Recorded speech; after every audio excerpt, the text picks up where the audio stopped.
I still remember the moment 3 uniformed officers raised their hands and saluted my wife in our driveway, in front of the same neighbors who had been filming her like a criminal 10 minutes earlier. The phones were still up, still recording, but now they were catching something very different. The HOA president, who had just called 911 on a suspicious black woman in a Bentley, realizing that the woman she was trying to get arrested was actually the new chief of police for our city. And the ugly question that has been stuck in my head ever since is this: if my wife hadn't had that title, would I even be here to tell you this story? My name is Ethan, and my wife is Dana.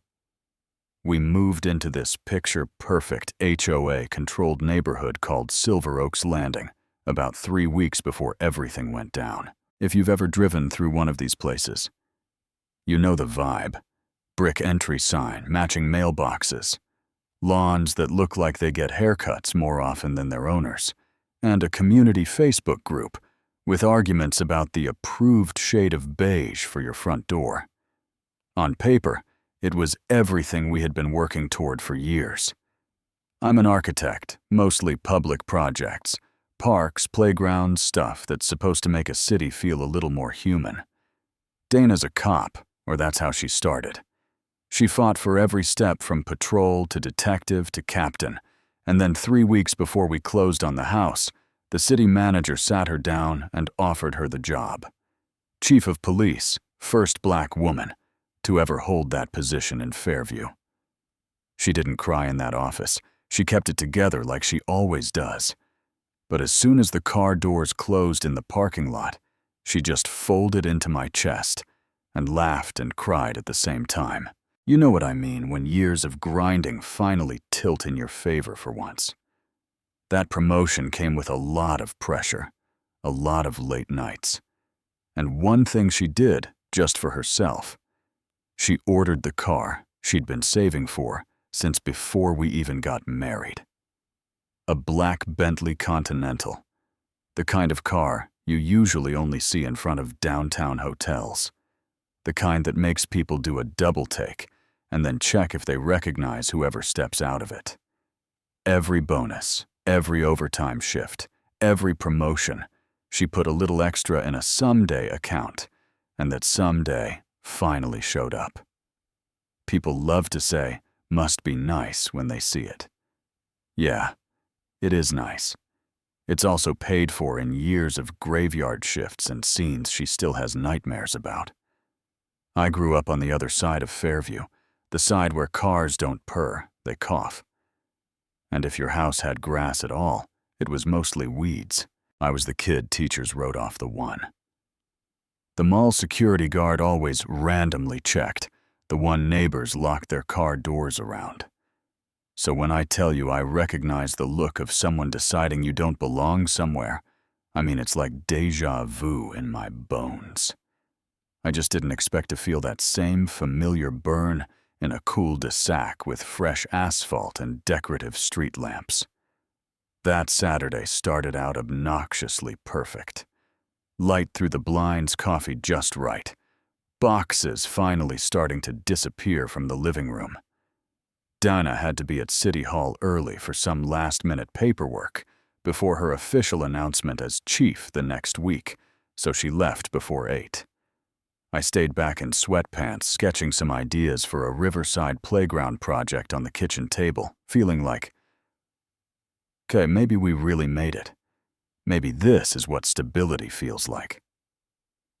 Around 10:30, I heard the low, smooth growl sound of the Bentley turning onto our street.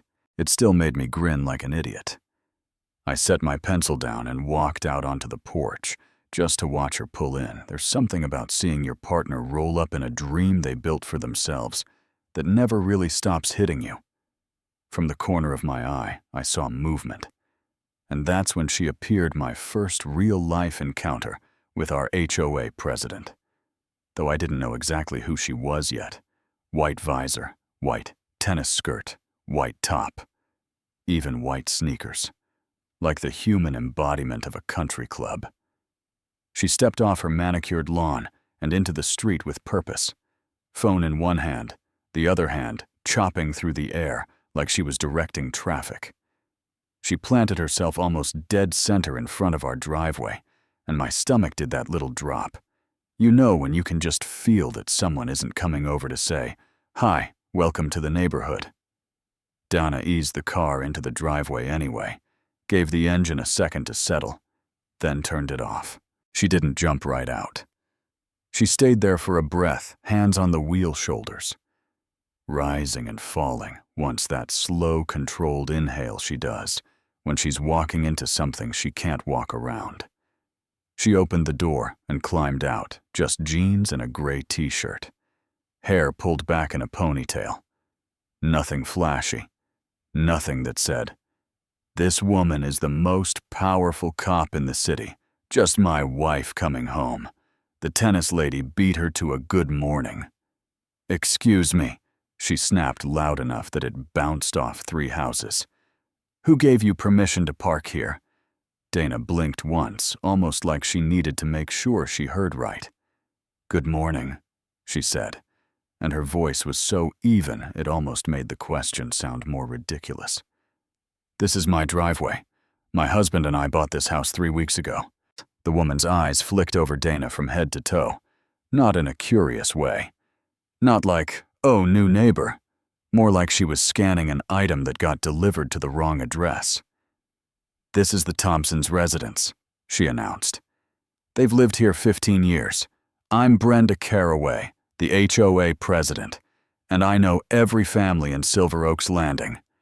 I have never seen you before in my life." Up on the porch, I could feel my jaw clench.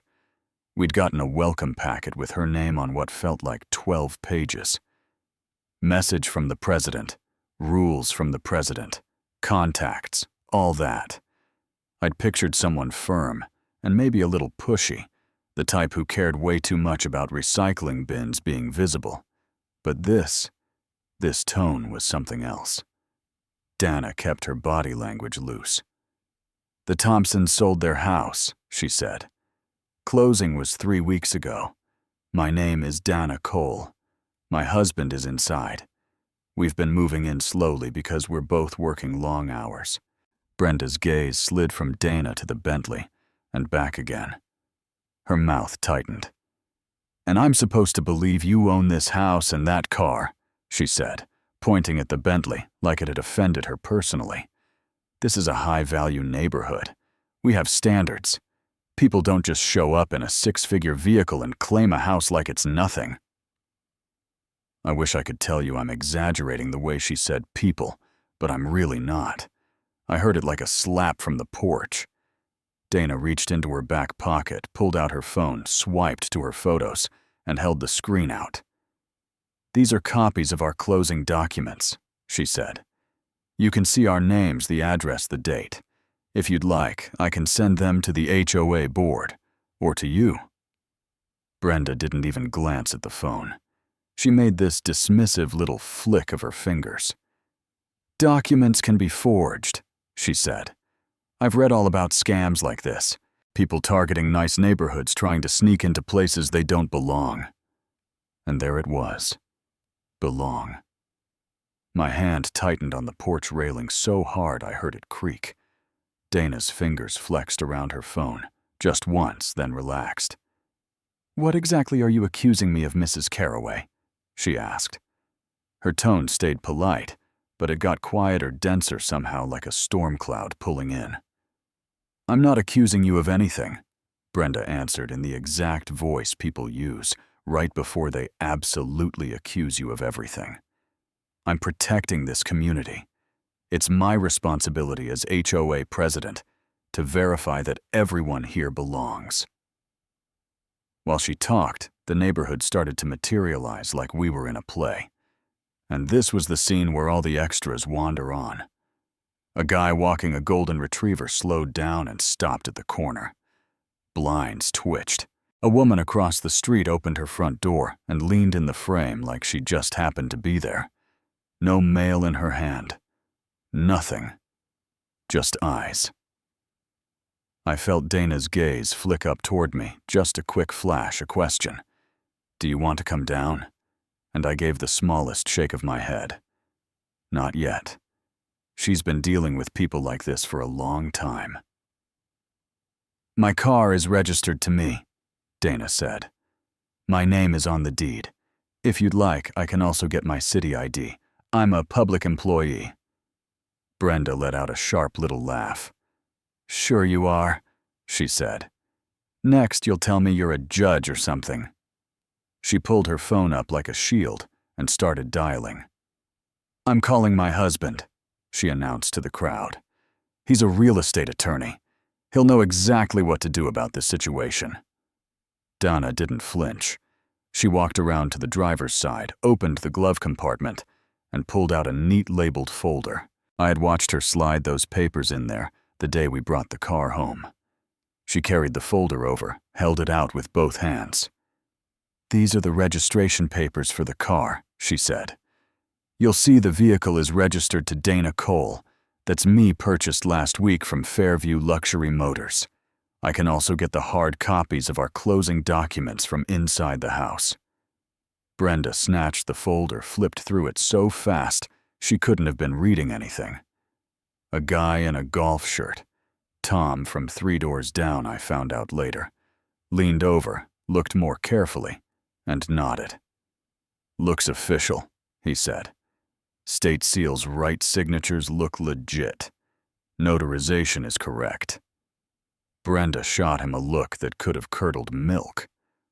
"Anybody can print nice-looking papers," she said. "This doesn't prove she owns the house. This could still be part of something bigger."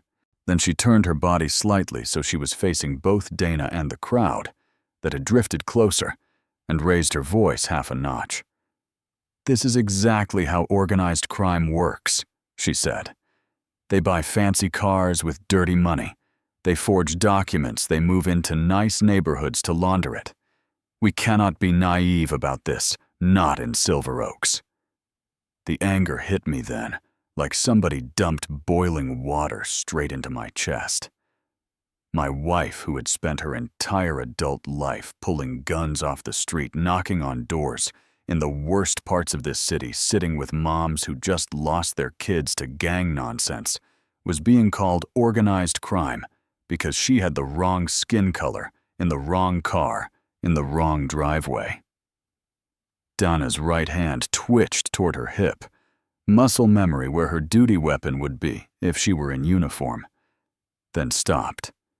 She laced her fingers together in front of her instead.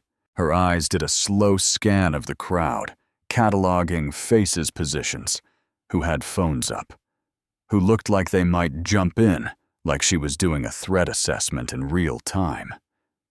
When her gaze landed on me again, I could see a decision had clicked into place. "She's going to escalate," Dana murmured just loud enough for me. "People like this, they never back down on their own. They only know how to double down." 2 minutes later, Brenda proved her right. "I'm calling the police," she announced, and if you think there wasn't a certain satisfaction in the way she said it, you'd be wrong. If you're legitimate, you should have no problem with officers verifying everything. If you're not, she let it trail off for drama. She dialed 911 and hit speaker.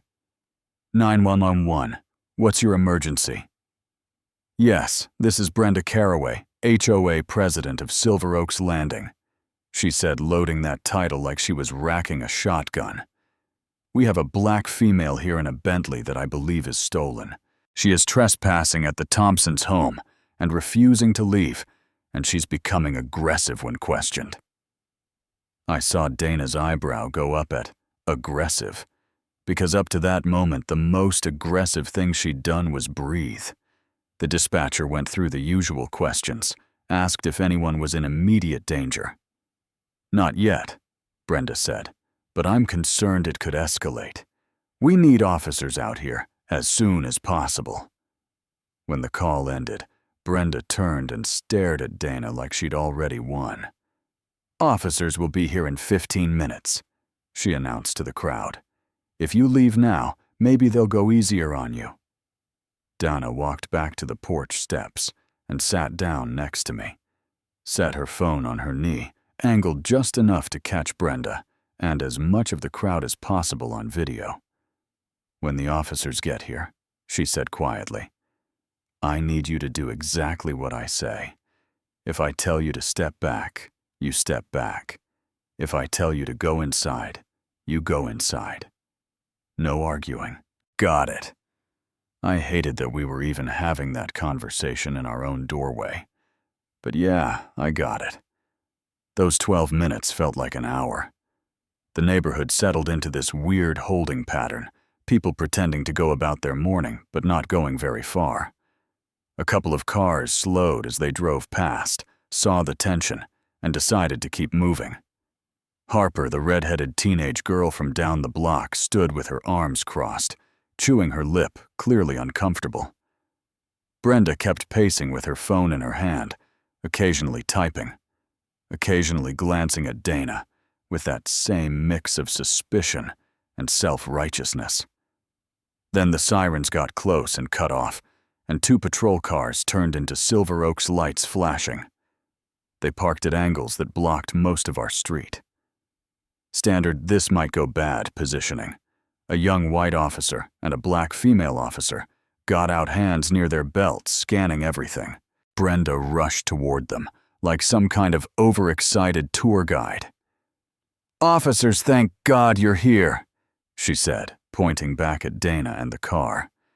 "That woman is trespassing and in possession of a stolen vehicle. She's been here nearly 30 minutes making false claims about owning this property. I'm the HOA president. I can confirm she does not live here." The black officer name tag. Reading Rivera put a hand up. "Ma'am, I'm going to need you to take a step back and let us talk to everyone," she said, calm, but with that tone you don't argue with. Then Rivera turned to us. "Good morning," she said. "I'm Officer Rivera. This is Officer Kane. We received a call about possible theft and trespassing. Can you tell me what's going on from your perspective?" Donna stood up slowly, keeping her hands visible. "Good morning, officers," she said. "My name is Dana Cole. My husband and I purchased this home 3 weeks ago from the Thompsons. I arrived home in my vehicle, and Mrs. Caraway accused me of trespassing and stealing my own car." "Do you have identification, Ms. Cole?" Rivera asked. "Yes, ma'am," Dana said. "My ID is in my bag on the porch. May I reach for it?" Rivera nodded once. Donna moved like she was in slow motion, grabbed her wallet, pulled out her license, and handed it over. Rivera looked down at it, and I watched her expression flicker for just a second, eyes widening, then smoothing out like nothing had changed.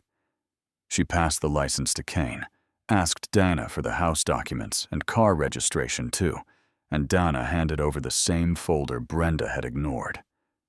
Rivera actually read them, took her time, lips moving as she checked names against the license, checked dates, checked signatures. Then a supervisor car rolled up, white SUV with a gold stripe and the word supervisor on the side. A woman in her 50s got out, crisp uniform, that air of someone used to people moving when she talks. She walked over to Rivera and Kane. They spoke quietly for a moment, and then all 3 turned to my wife. Rivera's right hand snapped up into a salute. Kane followed half a heartbeat later. The supervisor nodded at Dana with a respect that made my throat tighten. "Chief Cole," the supervisor said loud enough that even the people pretending not to stare could hear. "I apologize for the circumstances of this call. We were not informed it involved you." Dana straightened and returned the salute. Nothing showy, just clean. When she lowered her hand, you could feel the entire energy on that street tilt. "For the record," she said, looking straight at Brenda, I did not identify myself as chief, because every resident in this city deserves a fair response long before anyone knows their title. Brenda's jaw worked up and down like she was trying to chew her own words back. Chief? Chief of what? She stammered. Kane turned toward the cluster of neighbors. This is Chief Dana Cole, he said.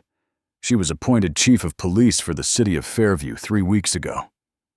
You could actually hear people suck in their breath. Harper's eyes went huge. A couple in matching jogging outfits glanced at each other, then down at the ground. Mr. Price, the older black gentleman from halfway down the block, just closed his eyes, like he'd already guessed, and was too tired to be surprised. Rivera flipped open her notebook. Chief, she said, do you want the wording of the call read back? Donna nodded. Please. Rivera read. Caller reported black female in possibly stolen Bentley trespassing at Thompson's address, making false claims of ownership, becoming aggressive, and potentially dangerous. Donna let it hang in the air for a beat. Mrs. Carraway, she said finally, you used the phrase people like you earlier. You told me you were just being cautious and protecting the community. But what facts exactly led you to conclude that I was a criminal in my own driveway, instead of a homeowner coming back from a meeting? Brenda started talking in circles about the Thompsons, never notifying the HOA about the price of the car, about how it looked, about strange timing. It all sounded thin, even to her. You could hear it. Filing a false police report in this city is a misdemeanor, Donna said, turning briefly to the supervisor. Up to 6 months in county, and a fine, correct? The supervisor nodded. Plus enhancements if it endangers public safety, she added. And there's the matter of defamation, Donna said, looking back at Brenda. You live-streamed your accusations to how many people in the neighborhood group, branded me a thief and a trespasser, used my race and my car as evidence. That's the kind of thing that follows people around. You know that, right? Brenda's legs actually wobbled. Her husband, who had crept up to the edge of the crowd at some point, moved closer and grabbed her elbow. I made a mistake, Brenda whispered. I was just trying to protect the neighborhood. If I had known who you were, if you had known who I was, Dana cut in, you would have behaved differently. That's exactly the problem. You didn't know, so you saw a black woman in an expensive car and decided I was a criminal. That wasn't protection. That was prejudice with a clipboard. Then she took a breath, and I could see her weighing something heavy in her mind. I'm not going to have you arrested today, she said. Not because what you did wasn't serious. It was. But because I am not going to give anyone an excuse to say I abused my position to humiliate you in front of your house the way you just tried to humiliate me in front of mine. But I will be filing a formal complaint with the Silver Oaks HOA board and with the city. I want the 911 recording preserved. I want copies of every video taken on this street, and I want a full report. Rivera nodded. Yes, Chief, she said. We'll document everything. Donna looked around at the crowd one more time. And the rest of you, she said, not raising her voice but making sure it carried.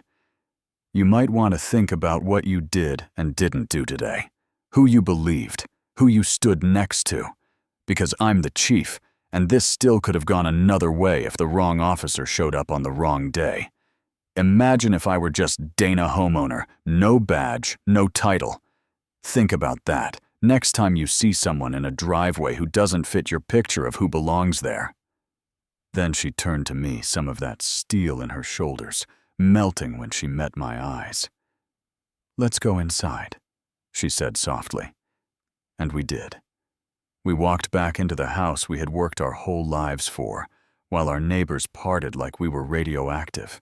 3 days later, the HOA sent an email. Emergency community meeting. Silver Oaks Landing. The subject line might as well have said, "We messed up, and the internet knows."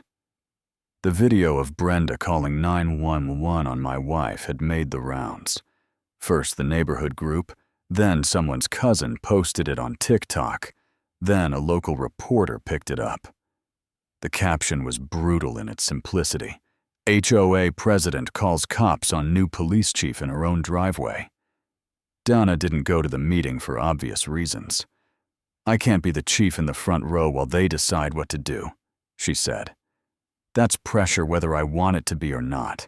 I need you to go listen and tell me if they're serious or if this is just PR." So I went. The community room by the pool was packed.